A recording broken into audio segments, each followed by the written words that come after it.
नमस्कार एवं उत्तराखंड में आपका स्वागत है। मैं हूं सुधांशु सारस्वत और सबसे पहले नजर हेडलाइंस पर।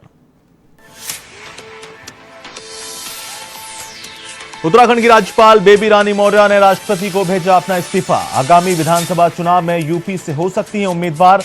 राज्यपाल के सचिव बीके संत ने की पुष्टि।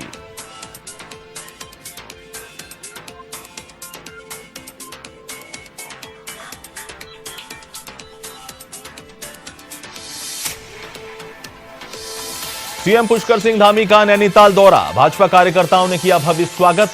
कैलाश रेंज के पर्वतारोहण अभियान का किया फ्लैग ऑफ। साथ ही कई विकास कार्यों का शिलान्यास भी किया।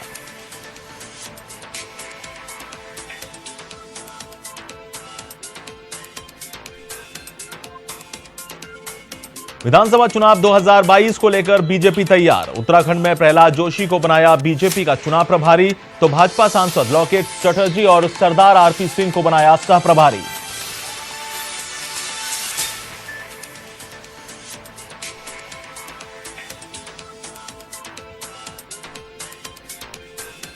उत्तराखंड में चुनाव से पहले दल बदल का दौर जारी। धनौल्टी विधानसभा के निर्दलीय विधायक ने थामा भाजपा का दामन। बीजेपी के राज्यसभा सांसद अनिल बलूनी रहे मौजूद।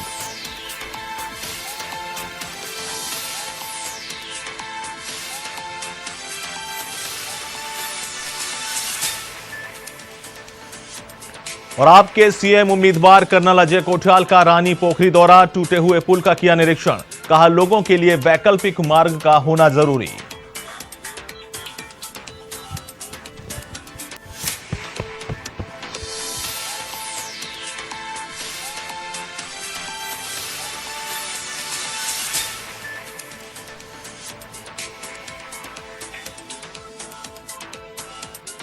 और अब खबरें विस्तार से। उत्तराखंड की राज्यपाल बेबी रानी मौर्य ने राष्ट्रपति को अपना इस्तीफा सौंप दिया है। राज्यपाल के सचिव बीके संत ने इसकी पुष्टि की है। बेबी रानी मौर्य उत्तराखंड की राज्यपाल के तौर पर बीती 26 अगस्त को अपने 3 साल का कार्यकाल पूरा कर चुकी हैं। आपको बता दें कि 2 दिन पहले नई दिल्ली में गृह मंत्री अमित शाह के साथ मुलाकात के बाद से ही उनके इस्तीफे देने की चर्चाएं तेज होने लगी थीं। उन्हें उत्तर प्रदेश बीजेपी में बड़ी जिम्मेदारी देने की चर्चाएं हैं। वहीं अब प्रदेश के नए राज्यपाल की जिम्मेदारी किसे मिलेगी, इसको लेकर भी चर्चा शुरू हो गई है।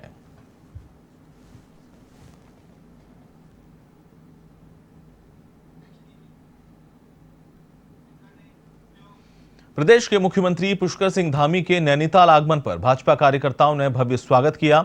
इसके बाद सीएम धामी ने मल्लीताल के जीबी पंत पार्क में पंत जी की मूर्ति पर माल्यार्पण किया। इसके बाद सीएम धामी ने बेटी बचाओ बेटी पढ़ाओ को प्रोत्साहित करने के लिए कैलाश रेंज के पर्वतारोहण के अभियान का फ्लैग ऑफ किया। वहीं एवरेस्ट विजेता शीतल राणा के नेतृत्व में सीबीटीएस की बालिकाओं के दल का फ्लैग ऑफ किया। साथ ही नैनीताल को पारंपरिक शैली में विकसित करने को लेकर कई विकास कार्यों का शिलान्यास भी किया।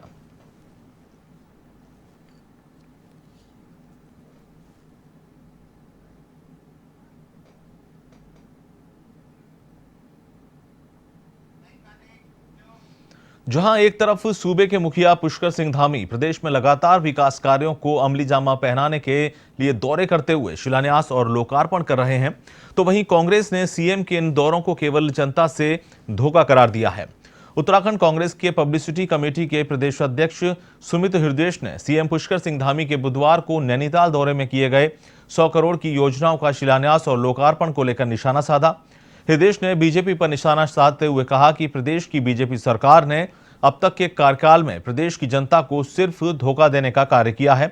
वहीं अब तीसरे मुख्यमंत्री के तौर पर पुष्कर सिंह धामी अपने दौरे में शिलान्यास और लोकार्पण के नाम बीजेपी के झूठ को सिर्फ आगे बढ़ाने का कार्य कर रहे हैं और कुछ नहीं।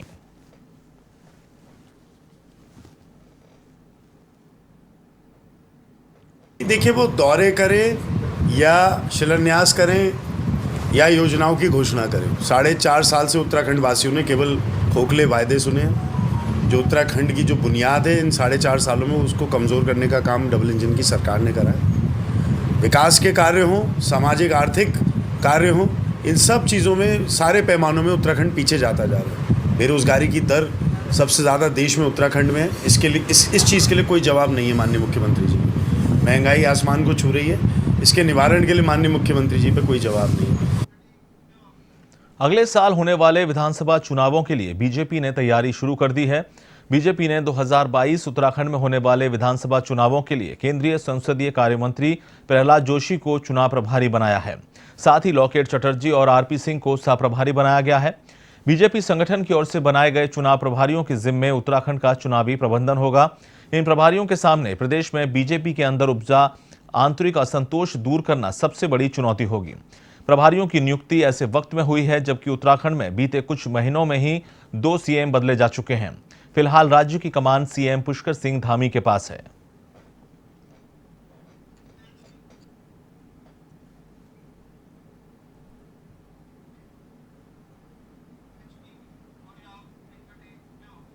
उत्तराखंड में एक निर्दलीय विधायक भाजपा में शामिल हो गए। टिहरी जिले की विधानसभा धनौल्टी से निर्दलीय विधायक प्रीतम सिंह पंवार ने दिल्ली में भाजपा का दामन थाम लिया। आपको बता दें कि 2017 में उत्तराखंड में हुए विधानसभा चुनाव में निर्दलीय प्रत्याशी रहे प्रीतम सिंह पंवार ने बाजी मारी थी, लेकिन अब चुनाव से पहले वो फिर भाजपा में शामिल हो गए हैं।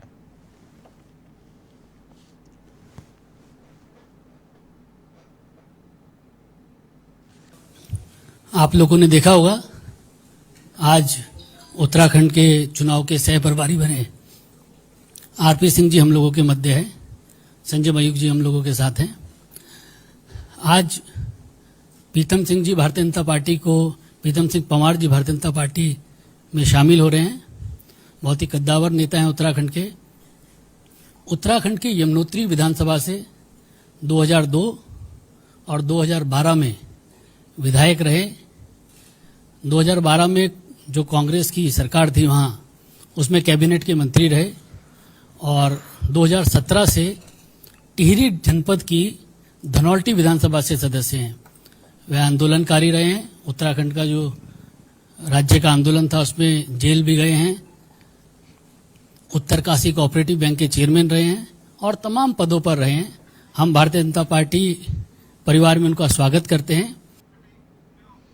उत्तराखंड के देहरादून में 82 जल विद्युत परियोजना से विस्थापित लोहरी गांव के लोगों की समस्याओं को लेकर बैठक का आयोजन किया गया। बैठक में ऊर्जा मंत्री हरक सिंह रावत, नेता प्रतिपक्ष प्रीतम सिंह, डीएम देहरादून, लोहरी गांव के प्रतिनिधि सहित ऊर्जा विभाग के कई अधिकारी मौजूद रहे। इस परियोजना से विस्थापित लोहरी गांव के लोग करीब 90 दिन से ज्यादा दिनों से धरने पर हैं। उनकी मांग है कि सरकार उन्हें जमीन के बदले जमीन दे।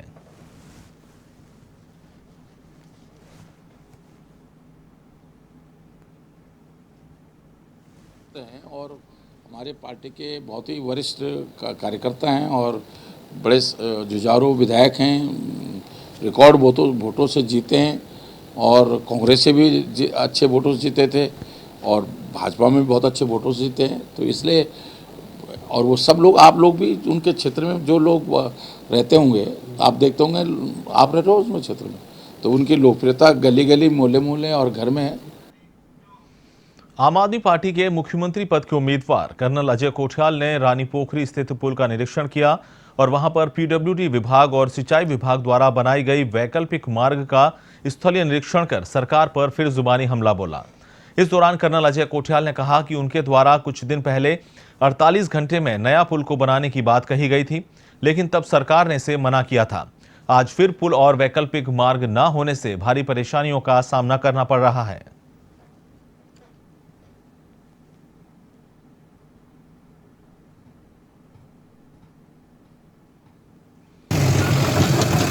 देखो, आज मैं रानी पोखरी के पुल का निरीक्षण करने इसलिए आया था क्योंकि पहले हमने 27 तारीख को, मतलब आज से कोई 7-8 दिन पहले बोला था कि जो ब्रिज बनाने के टूटने के बाद में जो ज़रूरत है उसको ना हम 48 घंटे में पूरा कर देंगे, बेली ब्रिज कंस्ट्रक्ट करके। अब उसके बाद में वो तो हमारी तो सुनी नहीं, ऑल्टरनेट रूट बनाने की कोशिश करी गई। कल ये पुल फिर बह गया और ट्रैफिक फिर रुक गया है। आज मेरे को एक टीचर मिले थे, तो क्योंकि उनको रानी पोखरी जाना है डोईवाला से, अपनी गाड़ी दूर खड़ी कर रहे हैं। उसके बाद में जेसीबी को रिक्वेस्ट कर रहे हैं मेरे को उठा के पार करो, और उसके बाद में शाम को आके फिर रिक्वेस्ट कर रहे हैं मेरे को पार करो। वो तो एक आदमी है, या तो इतना बड़ा ट्रैफिक इसमें मूव होता था। तो मैं देखने आया था कि अब जो कंस्ट्रक्शन हो रहा है वो किस टाइप से हो रहा है। उत्तराखंड के देहरादून में तेज बारिश के चलते बिंदाल और छोटी बिंदाल नदियां उफान पर हैं। ऐसे में बारिश के पानी ने कई क्षेत्रों में भारी तबाही मचा रखी है। इस बीच नदी का पानी घरों में घुस गया, वहीं घरों में कीमती सामान बारिश की भेंट चढ़ गया। इसी के चलते कांग्रेस कार्यकर्ताओं ने नेटर तब में सिंचाई विभाग के कार्यालय के सामने प्रदर्शन कर मुख्य अभियंता का घेराव भी किया। पार्षद संगीता गुप्ता ने बताया कि पिछले वर्ष भी बरसात में इसी तरह की तबाही हुई थी। बावजूद इसके सिंचाई विभाग ने कोई तैयारी नहीं की।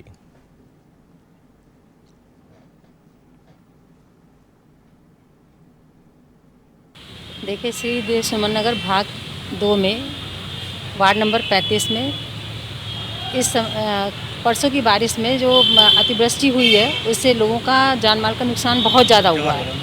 एक जवाहर कॉलोनी है, मित्र लोक कॉलोनी है और ये दीप लोक कॉलोनी में, जहाँ पर पानी सबसे ज़्यादा आया है और ये सिंचाई विभाग वाले कुछ भी नहीं कर रहे हैं। इसके लिए हम लोगों ने आज HOD के दफ्तर में धरना प्रदर्शन भी किया और वहाँ पर ज्ञापन भी दिया है।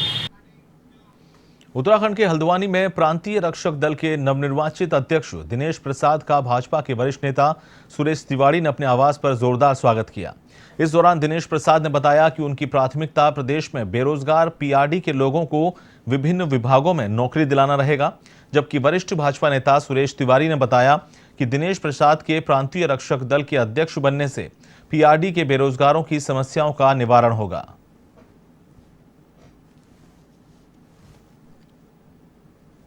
प्रदेश में जितने भी जवान हैं जो भी खाली बेरोजगार बैठे हैं उनको सबको ड्यूटी दिलवाना, सरकार द्वारा ड्यूटी दिलवाएंगे जिससे कि उनका भरण पोषण सही हो सके। बहुत से हमारी बेरोजगारी बहुत है क्योंकि हमारे PRD जवान पूर्णतः ड्यूटी नहीं कर पाते हैं। कुछ कर भी रहे हैं तो किसी को 6 महीने का रोजगार मिलता है, किसी का साल भर का, उसके बाद उनको ड्यूटी से हटा दिया जाता है। तो मेरी पहली प्राथमिकता है कि जितने भी जवान हैं उत्तराखंड में सबको ड्यूटी दिलाई जाएगी। दिनेश जी के अध्यक्ष बनने के बाद निश्चित रूप से हम लोग भी माननीय मंत्री जी से बात करेंगे दिनेश जी के साथ कि हमारे क्षेत्र के उत्तराखंड के सुदूरवर्ती क्षेत्रों में भी हमारे होमगार्ड्स के जवान तैनात रहते हैं। आपने देखा होगा सरकारी जितने भी संस्थान हैं या जहां पर भी मुख्य चौराहे हैं वहां पर हमारे नौजवान वहां पर ड्यूटी दे रहे हैं। हमारा प्रयास रहेगा, हमारी सरकार का प्रयास रहेगा कि PRD के जवानों की जो छोटी छोटी समस्याएँ हैं, जैसे उनके वेतन की समस्या है, लगातार उनको वेतन नहीं मिल पाता, तो हमारा प्रयास रहेगा कि उनके प्रति माह लगातार उनका वेतन मिले। उत्तराखंड की उपनगरी ज्वालापुर के पुल जटवाड़ा पर भीम आर्मी ने जोरदार प्रदर्शन किया। इस दौरान भीम आर्मी कार्यकर्ताओं ने मृतक राबिया सैफी को न्याय देने की मांग की। वहीं मौके पर मौजूद पुलिस प्रशासन ने कड़ी मशक्कत के बाद हालात को काबू किया।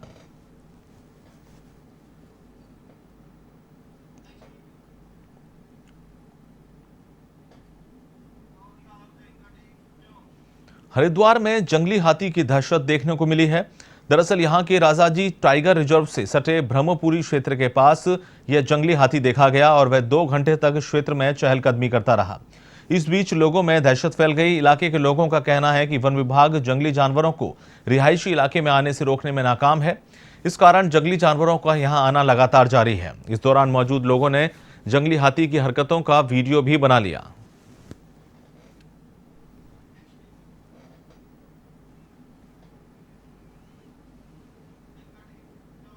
उत्तराखंड के उधम सिंह नगर में विश्व हिंदू परिषद के केंद्रीय सहमंत्री और धर्माचार्य प्रमुख स्नेहपाल और उप जिलाधिकारी तुषार सैनी ने कोरोना जागरूकता रैली को हरी झंडी दिखाकर रवाना किया। इस दौरान लोगों को कोरोना के प्रति जागरूक किया गया, साथ ही सावधानी बरतने की अपील भी की गई। इस मौके पर भारत लोक शिक्षा परिषद रुद्रपुर चैप्टर के अध्यक्ष अरुण अग्रवाल, महामंत्री महेश मित्तल समेत कई लोग मौजूद रहे।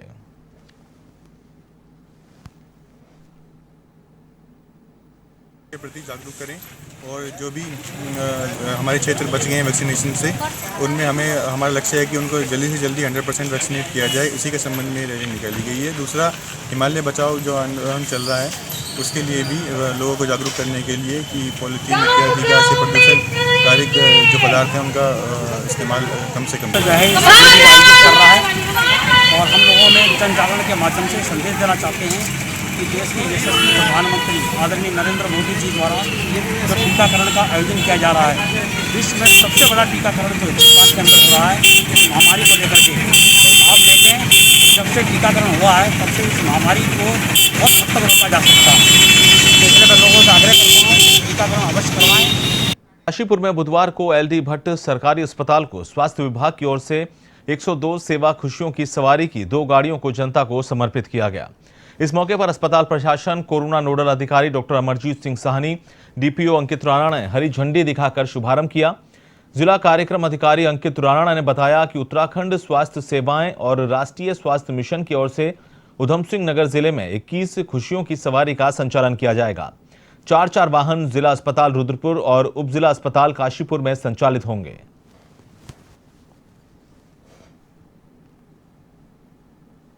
यहाँ पे जो 108 सेवा और खुशियों की सवारी सेवा चल रही है, ये मैं ही देख रहा हूँ उधम सिंह नगर में। आज से हमारी जो है खुशियों की सवारी सेवा शुरू हुई है। इसमें हम लोग जो है गर्भवती महिलाओं को पोस्ट डिलीवरी निःशुल्क घर पे छोड़ने की सेवा हम लोग करते हैं। यहाँ काशीपुर से आज हमारे यहाँ पहले एक केस छोड़ा जा रहा है, तो उधम सिंह नगर के लिए हमारे लिए सभी के लिए काफ़ी खुशी। लगभग काशीपुर कितनी मिली है सर? काशीपुर में हमारे पास में 4 गाड़ियाँ हैं और पूरे उधम सिंह नगर में 21 गाड़ियाँ हम लोगों को मिली हैं। धर्मनगरी हरिद्वार में हर की पैड़ी विश्व पटल पर हिंदुओं की आस्था का केंद्र है, जहां देश ही नहीं पूरे विश्व से लोग अपनी आस्था के साथ आते हैं और गंगा आरती और गंगा स्नान कर दान और ध्यान करते हैं। इस पर भी कुछ शरारती तत्वों द्वारा बार बार धर्मनगरी की मर्यादा को तोड़ा जाता देखा जा सकता है, जिसके कारण पुलिस को ऑपरेशन मर्यादा चलाना पड़ा है। अब गंगा सभा हरिद्वार भी ऐसे शरारती तत्वों से बचने के लिए हर की पैड़ी क्षेत्र के प्रवेश द्वारों पर एल्कोमीटर जांच की व्यवस्था करने जा रही है। इससे कोई भी शराब पीकर ब्रह्मकुंड में प्रवेश नहीं कर सके।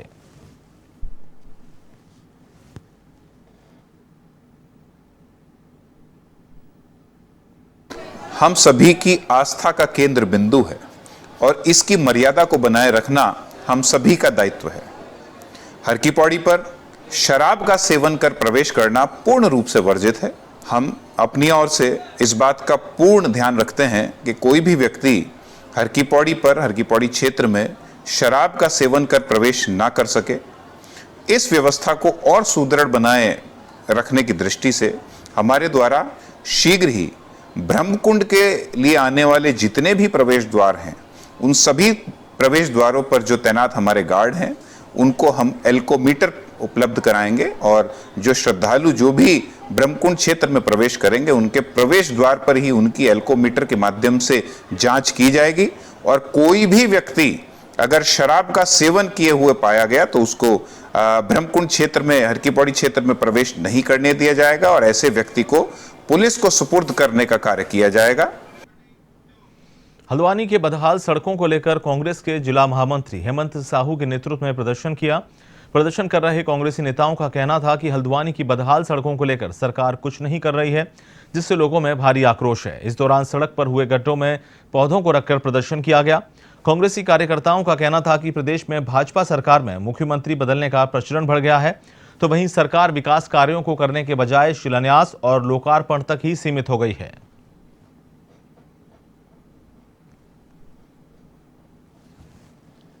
हल्द्वानी की सड़कों की हालत बस से ज्यादा बदतर हो गई है।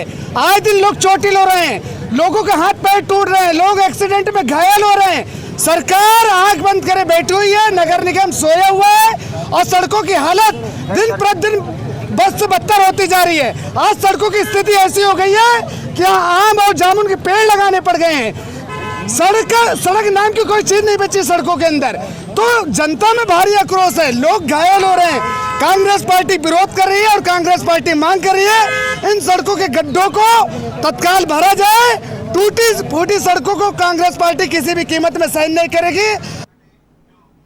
विकासखंड पोखरी के विंसर सेरा गांव में पूर्व कैबिनेट मंत्री राजेंद्र भंडारी, जिला पंचायत अध्यक्ष रजनी भंडारी और ब्लॉक प्रमुख प्रीति भंडारी ने भ्रमण कर जनसमस्याएं सुनी। इस मौके पर ग्रामीणों ने सड़क की मांग को प्रमुखता से रखा। इस पर पूर्व मंत्री ने कहा कि सत्ता में 2022 में आएंगे तो 6 महीने में सड़क का काम शुरू किया जाएगा।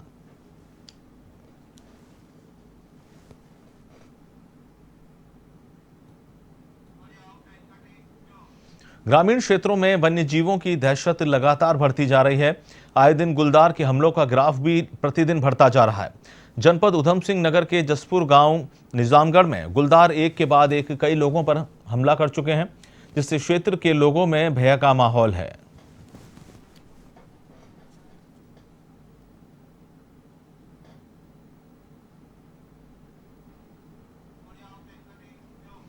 जसपुर क्षेत्र के गांव हल्दुआ के पार्किंग में खड़े गत्ते से भरे ट्रक में आग लग गई, जिसे जसपुर की 2 यूनिट और देव ऋषि पेपर मिल हाइड्रेंट की सहायता से आग को पूर्ण रूप से बुझाया गया। वहीं आग लगने का कारण हाई टेंशन विद्युत लाइन को माना जा रहा है।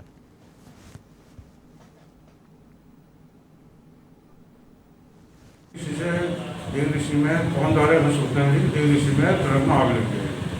तो उसके बाद तुरंत हमारी गाड़ी मूव किया, हल्द्वार क्षेत्र में बढ़ता है सर। उसके बाद एक गाड़ी से काबू नहीं थे, दूसरी गाड़ी मंगाई हमने सर। हमारा ग्रो आए, फिर गाड़ी आ रही, हमने दोबारा वहीं देव ऋषि में पानी हाइड्रेन से भर के हमने गाड़ी को लगातार पानी डालते रहे। उसके बाद में काबू नहीं आने, फिर हमने JCB मंगाई, JCB द्वारा उसको पेपर को खींचा गया बाहर को। फिर उसके बाद आपको पूर्ण रूप से अभी बुझा के 11:30-12 बजे लगभग हम अपने फायर स्टेशन में उपस्थित। फिलहाल इस बुलेटिन में इतना ही। मुझे दीजिए इजाजत। नमस्कार।